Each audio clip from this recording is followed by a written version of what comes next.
Ilyn. I'm mostly a painter, I'd say.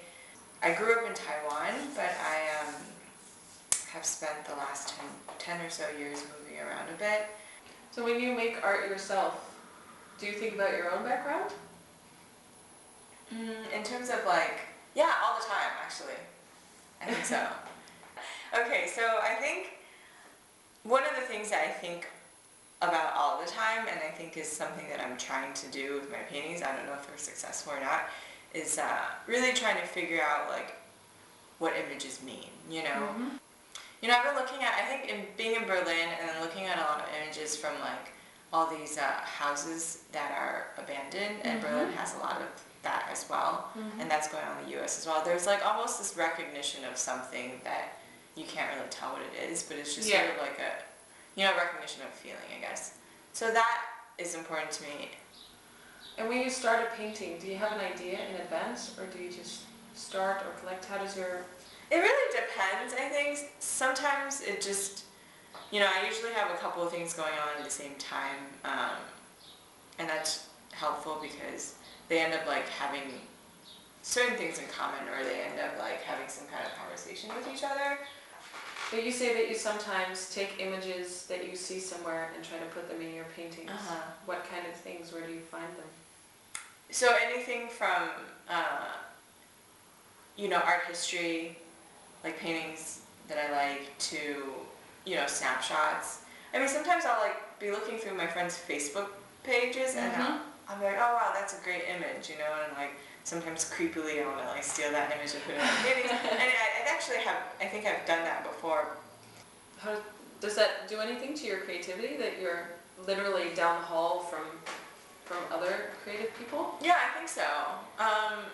There's collaborations going on with a couple other artists. They're doing some video work and stuff like that.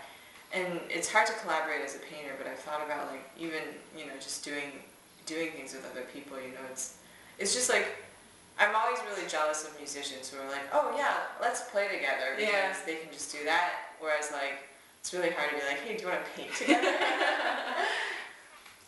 Do you get ideas from looking at the other people that live here and what they make?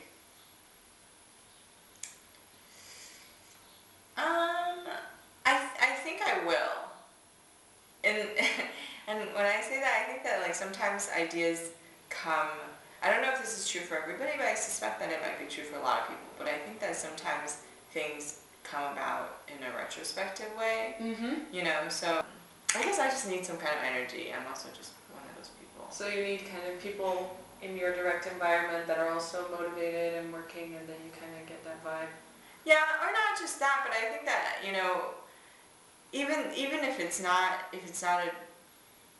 even if people aren't necessarily visual artists, or, I just think that people feed off each other's energies in some ways, and that's really helpful. So do you think you're a perfectionist? No. Okay. I don't. So when are you done with a painting, or when is it good enough?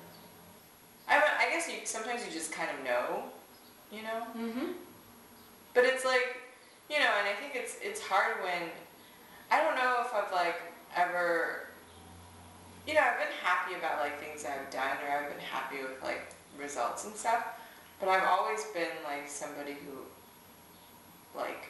thinks that it can be better, Mm-hmm. And that's not a really great feeling, because you're always well, I can do better, or I want to be better, but I guess it's not bad either. It's good motivation.